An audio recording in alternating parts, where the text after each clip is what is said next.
Lucknow Kanpur highway पर car सवार 12वीं के छात्र ने एक टेम्पो में जोरदार टक्कर मारी। हादसे में 6 साल के बच्चे दीक्षांत पटेल की मौत हो गई, जबकि 5 लोग घायल हो गए। छात्र फेयरवेल पार्टी से लौट रहा था। कार में उसके साथ गर्लफ्रेंड बैठी थी। इसी दौरान लखनऊ से करीब 35 किलोमीटर दूर बंथरा इलाके में उसने टेम्पो को टक्कर मार दी। पुलिस ने आरोपी छात्र गौरव सिंह को गिरफ्तार कर लिया। साथ ही पुलिस ने कार जब्त की। घायल 5 लोगों को अस्पताल में भर्ती कराया गया। कोडिन कफ सिरप के काले कारोबारियों पर योगी सरकार का शिकंजा कसता जा रहा है। इस मामले में वाराणसी पुलिस ने बड़ी कार्रवाई की। पुलिस ने कफ सिरप मामले के मास्टरमाइंड शुभम जायसवाल के पिता भोला जायसवाल की 28 करोड़ की 5 संपत्तियों को कुर्क कर दिया। कुर्क की जब्ती का कोर्ट से आदेश आने के बाद पुलिस ने डुगडुगी बजाकर यह कार्रवाई की। वाराणसी पुलिस ने घर के बाहर पोस्टर्स भी लगाए। केरल में अप्रैल मई में विधानसभा चुनाव होने वाले हैं और बीजेपी चुनाव की तैयारियों में पूरी तरह जुट गई है। केरल के बीजेपी पार्षद इस समय दिल्ली में हैं। कल उन्होंने प्रधानमंत्री मोदी से मुलाकात की। पीएम आज उन्हें अपने आवास पर डिनर देने वाले हैं और कल की मुलाकात में पीएम ने उन्हें विधानसभा चुनाव में जीत का गुरु मंत्र दिया। बता दें कि पिछले साल हुए केरल निकाय चुनाव में बीजेपी के 50 पार्षद जीते। पीएम के साथ बैठक में तिरुवनंतपुरम नगर निगम के सदस्य भी शामिल रहे, जहाँ पहली बार बीजेपी का मेयर चुना गया है। पश्चिम बंगाल के मालदा में बंद कमरे में 10 देसी बम मिलने से हड़कंप मच गया। तुरंत पुलिस को सूचना दी गई। पुलिस ने बम निरोधक दस्ते को बुलाया। बड़ी एहतियात के साथ बमों को कमरे से बाहर निकाला और खुले इलाके में बमों को डिफ्यूज किया गया। पुलिस को इलाके में और बम होने की आशंका है, जिससे इलाके में बड़ा सर्च ऑपरेशन भी चलाया जा रहा है।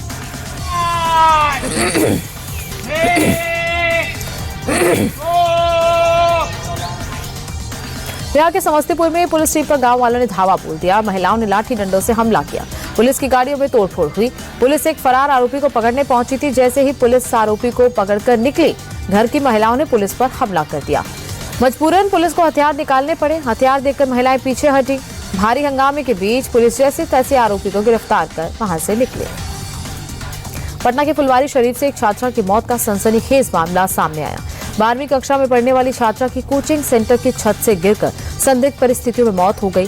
परिजनों ने छात्रा की हत्या की आशंका जताई। पुलिस इस मामले में 3 लोगों के हिरासत में लेकर पूछताछ कर रही है। तो वही घटना से जुड़ा सीसीटीवी भी सामने आया, जिसमें छात्रा छत से गिरती हुई दिख रही है। तो दूसरे सीसीटीवी में कुछ लोग घटना के तुरंत बाद नीचे की तरफ भागते हुए दिख रहे हैं। झारखंड के हजारीबाग के गोंदवार गांव में बीती रात जंगली हाथियों का कहर देखने को मिला। जंगली हाथियों ने जमकर आतंक और उत्पात मचाया। एक ही परिवार के 5 लोगों को कुचल दिया, जिसमें से 4 लोगों की मौके पर मौत हो गई, जबकि एक व्यक्ति के इलाज के दौरान मौत हो गई।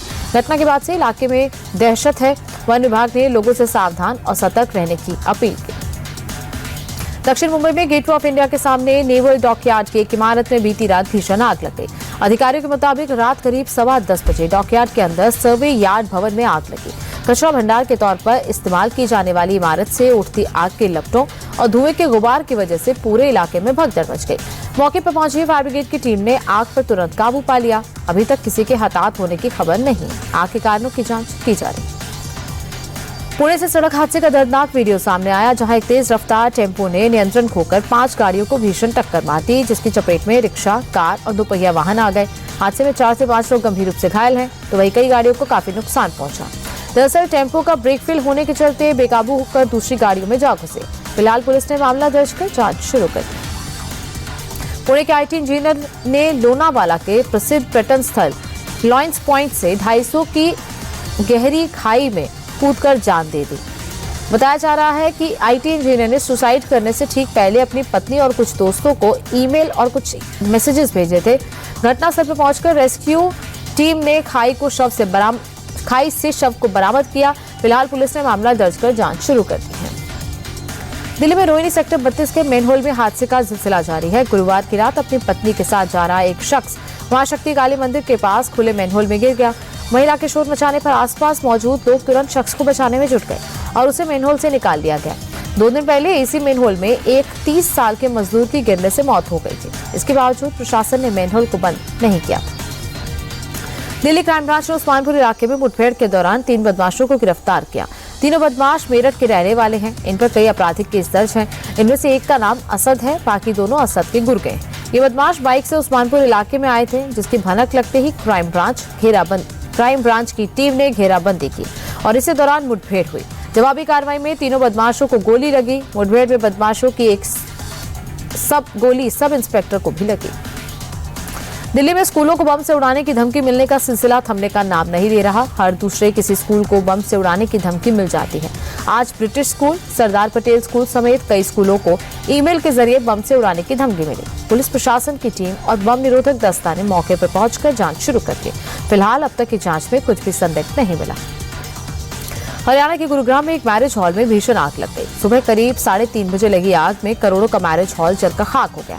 बताया जा रहा है कि सिलेंडर लीकेज के बाद ये आग लगी। मौके पर पहुंची दमकल की आधा दर्जन गाड़ियों ने कड़ी मशक्कत के बाद आग पर काबू पाया। मध्य प्रदेश के इंदौर में एक कॉलेज में हंगामा हो गया। वैलेंटाइन डे प्रोग्राम के दौरान हिंदू संगठन के कार्यकर्ता लाठी डंडा लेकर कॉलेज में पहुंचे। कार्यकर्ताओं ने कार्यक्रम स्थल पर जमकर तोड़फोड़ की। संगठन ने आयोजन को बंद करने को कहा।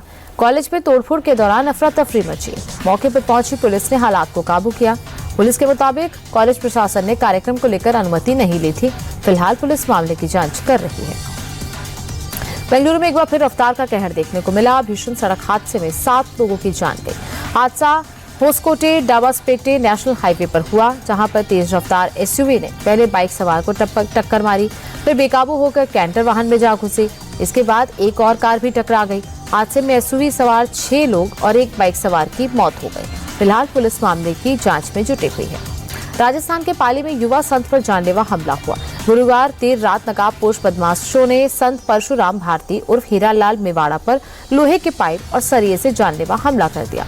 हमले में युवा संत के हाथ और पैर में फ्रैक्चर हो गया, तो वहीं शरीर के कई हिस्सों में गंभीर चोटें आईं। जानलेवा हमला करने के बाद आरोपी बदमाश मौके से फरार हो गए। घायल संत का अस्पताल में इलाज जारी है। पुलिस ने मामला दर्ज कर हमलावरों की तलाश शुरू कर दी है।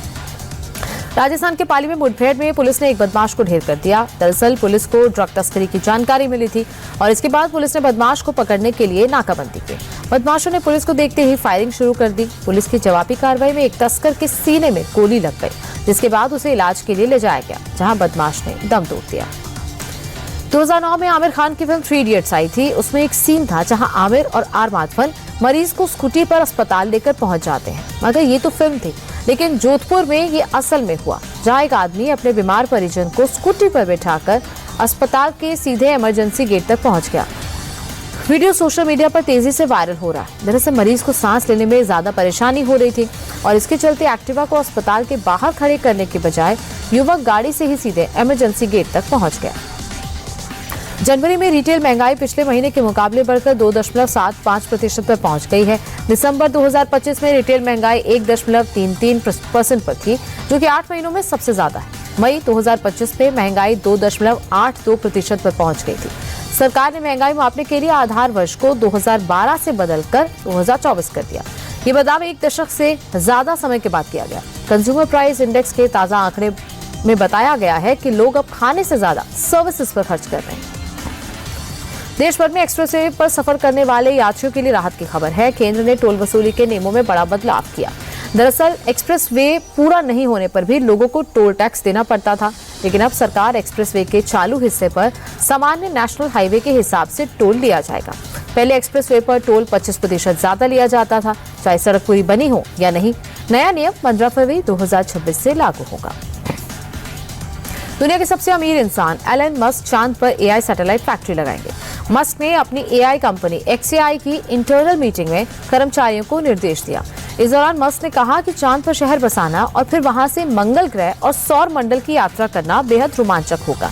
जब हम सितारों के बीच जाएंगे और अलग अलग स्टार सिस्टम्स की यात्रा करेंगे, तो शायद हमारी मुलाकात एलियन से हो। T20 वर्ल्ड कप में टीम इंडिया ने रनों के हिसाब से सबसे बड़ी जीत दर्ज की। नामीबिया को 93 रनों से शिकस्त देकर टीम इंडिया ने पाकिस्तान को पॉइंट टेबल में नीचे धकेल दिया। भारत ने पहले बल्लेबाजी करते हुए 209 रन बनाए, जिसे चेस करने उतरी नामीबिया की टीम 116 रन पर ढेर हो गई। हार्दिक और ईशान किशन की तूफानी अर्धशतकीय के पारी के बाद गेंदबाजों ने कमाल का प्रदर्शन किया। वरुण चक्रवर्ती ने सिर्फ 7 रन देकर 3 विकेट झटके। अक्षर और हार्दिक ने 2-2 विकेट लिए। हार्दिक पांड्या को ऑलराउंड प्रदर्शन के लिए प्लेयर ऑफ द मैच चुना गया। 15 फरवरी को अब भारत का मुकाबला पाकिस्तान से होगा और दोनों ही टीमों के लिए ये मुकाबला हाई प्रेशर वाला होगा। कर्नाटक सरकार ने बेंगलुरु के एम चिन्नास्वामी क्रिकेट स्टेडियम में IPL मैच आयोजित करने की अनुमति देने का फैसला किया है। आदेश अगले 2 दिनों में जारी किया जा सकता है। पिछले साल जून में रॉयल चैलेंजर्स बेंगलुरु की पहली खिताबी जीत के जश्न के दौरान स्टेडियम के बाहर भगदड़ मच गई थी, जिसमें 11 लोगों की मौत हो गई और 30 से ज्यादा लोग घायल हुए थे। घटना के बाद से सरकार की ओर से स्टेडियम में क्रिकेट मैचों पर रोक लगा दी गई। भारतीय निशानेबाजों ने शानदार प्रदर्शन करते हुए एशियाई चैंपियनशिप के 50 मीटर 3 पोजीशन में क्लीन स्वीप किया। ऐश्वर्य प्रताप सिंह तोमर ने एशियाई चैंपियनशिप की 50 मीटर 3 पोजीशन स्पर्धा में नीरज कुमार को पछाड़ते हुए विश्व रिकॉर्ड से गोल्ड मेडल जीता। नीरज ने सिल्वर जबकि अखिल शिवरान ने ब्रॉन्ज मेडल पर कब्जा किया। भारतीय टीम नंबर 1 पर रही, जबकि जापान दूसरे और कजाकिस्तान ने तीसरा स्थान हासिल किया।